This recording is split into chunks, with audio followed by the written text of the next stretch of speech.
இயேசுவின் நாமத்தினாலே இந்த மாலை நேரத்திலே உங்களை அன்போடு விட வாழ்த்துகிறேன். வேதத்தின் வெளிச்சம் என்ற நிகழ்விலே நீங்கள் அழைக்கப்பட்ட அழைப்பை பாருங்கள் என்ற வசனத்தை நாம் தியானித்துக் கொண்டிருக்கிறோம். இன்றைக்கும் அப்போஸ்தலனாகிய பரிசுத்த பவுல் கொரிந்தியருக்கு முதலாம் நிருபம் 1 அதிகாரம் 2 வசனத்தை நாம் வாசிக்கின்ற போது, நீங்கள் அழைக்கப்பட்ட அழைப்பை பாருங்கள் என்ற ஒரு வார்த்தையை நாம் அங்கே வாசிக்க முடியும். தேவனுடைய ஊழியத்தை செய்யும்படியாய் அநேக விதமான வழிகளிலே அழைக்கப்பட்டிருக்கிற காட்சியை நம்மை சுற்றிலும் நாம் காண முடியும். சிலர் அப்போஸ்தலராக, சிலர் தீர்க்கதரிசிகளாக, சிலர் எவாஞ்சலிஸ்டுகளாக, சிலர் போதகர்களாக, சிலர் மேய்ப்பர்களாக அழைப்பை பெற்றிருக்கிறார்கள்.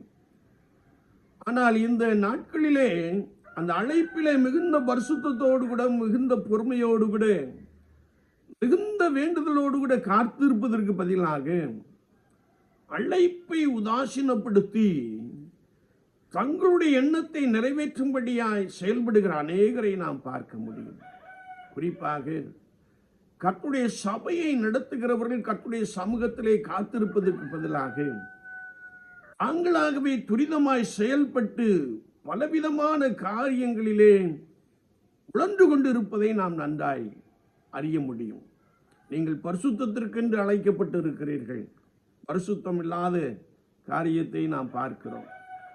அது மாத்திரமல்ல, நீங்கள் குற்றம் சாட்டப்படாதவர்களாக அழைக்கப்பட்டு இருக்கிறீர்கள்.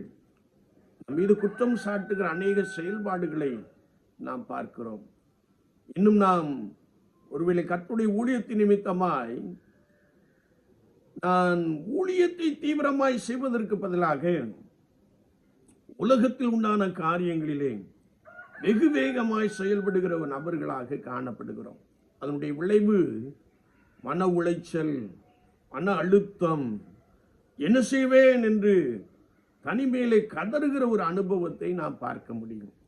என்னை கேட்டுக்கொண்டிருக்கிற என் அன்பு சகோதரனே, சகோதரியே, நீ எதற்காக அழைக்கப்பட்டாயோ அதிலே நீ உறுதியாய் காணப்படுகின்ற பொழுது உனக்கு விரோதமாய் உருவாக்கப்படுகிற எந்த ஆயுதத்தையும் கர்த்தர் வாய்க்க பண்ணாதபடிக்கு அவர் உன்னை காத்துக்கொள்ள போதுமானவராக இருக்கிறார். உனக்கு விரோதமாய் உருவாக்கப்படும் எந்த ஆயுதமும் வாய்க்காதே போம் என்ற வசனத்தின்படியே ஆண்டவர் ஊழியத்தின் பாதையிலே உன்னை வல்லமையாய் எடுத்து பயன்படுத்த போதுமானவராக இருக்கிறார். ஆனால் நான் அழைக்கப்பட்ட அழைப்பிலே உறுதியான ஒரு நபராக காணப்படுகிறோமா? அழைப்பிலே நான் மிகவும் உறுதிப்பட்ட ஒரு நபராக காணப்படுகிறோமா? ஊழியத்தின் பாதையிலே அநேக நெருக்கடிகள் வரலாம், அநேக சோர்வுகள் வரலாம். ஆனால் அழைப்பை விட்டு நான் விலகாதபடிக்கு கர்த்தரையே சார்ந்து காணப்படுகின்ற பொழுது கர்த்தர் உங்களோடு கூட உங்களை அதிசயமாய் நடத்த போதுமானவராக இருக்கிறார். நான் என்னுடைய சுய சித்தத்தை, சுய விருப்பத்தை நிறைவேற்றாதபடிக்கு கர்த்தருடைய சமூகத்திலே காத்திருக்கின்ற பொழுது, மேலான அதிகாரத்திற்கு நாம் கீழ்ப்படிந்து நடக்கின்ற பொழுது ஆண்டவர் நம்மோடு கூட நம்மை வல்லமையாய் எடுத்து பயன்படுத்த போதுமானவராக இருக்கிறார். அழைப்பிலே நாம் பரிசுத்தம் உடையவர்களாக காணப்படுகிறோமா? அல்லது அழைக்கப்பட்ட அழைப்பிலே பொருளாசையை விரும்பி நான் சோரம் போன ஒரு நபராக காணப்படுகிறோமா? கர்த்தர் எனக்கு கொடுத்திருக்கிற உக்கரானத்துவத்திலே, பொறுப்பிலே நாம் உண்மை உள்ளவர்களாக காணப்படுகிறோமா? சற்று நம்மை நாமே ஆராய்ந்து பார்ப்போம். நம்ம அநேகர் வழி விலகி காணப்படுகிறோம்.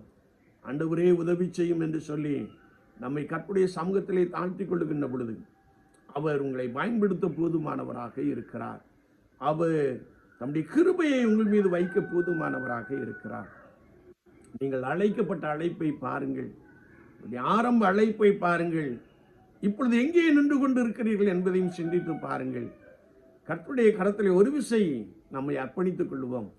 ஆண்டவர் நம்மை தொடர்ந்து ஊழியத்தின் பாதையிலே வல்லமையாய் எடுத்து பயன்படுத்துவாராக. ஆமீன், ஆமீன்.